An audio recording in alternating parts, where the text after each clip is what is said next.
کہ یورپ میں medieval edges جن کو کہتے ہیں میڈیول، اس میں پورے یورپ میں شدید قسم کا جمود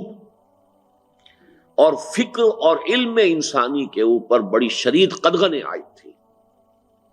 پاپائیت کا نظام تھا، بڑا ڈکٹیٹرانہ نظام، اور سائنس پڑھنا حرام تھا، فلسفہ پڑھنا حرام تھا۔ اگر کسی کے گھر سے فلسفے کی کتاب برآمد ہو جاتی تھی اسے زندہ جلا دیا جاتا تھا۔ سائنس بھی حرام،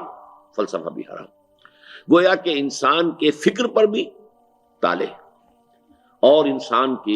مادی علوم میں اس کے بارے میں نظریات پر بھی قدغن۔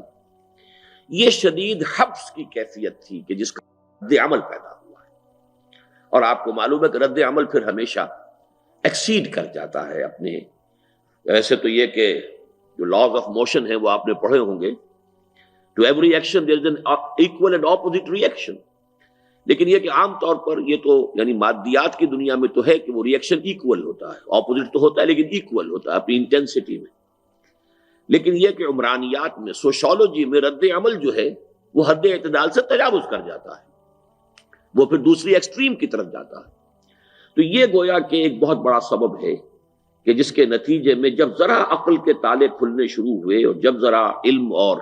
فہم کے اوپر قدغنیں جو ہے وہ کچھ کم پڑی، تو ایک دم جو آزادی ہوئی ہے، آزادی فکر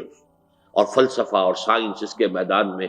انسان نے غور و فکر کے اپنے گھوڑے دوڑانے شروع کیے ہیں، تو پھر وہ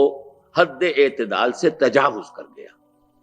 یہ ہے در حقیقت ایک ری ایکشن پاپائیت کے نظام کا، کہ جو شدید ترین قدغنیں عائد تھیں ان کا رد عمل تھا کہ پھر مذہب سے بیزاری، کوئی چیز بھی جو ہے کہ جس کا تعلق مذہب سے ہے اس سے ایک طرح کی نفرت پیدا ہوئی ہے،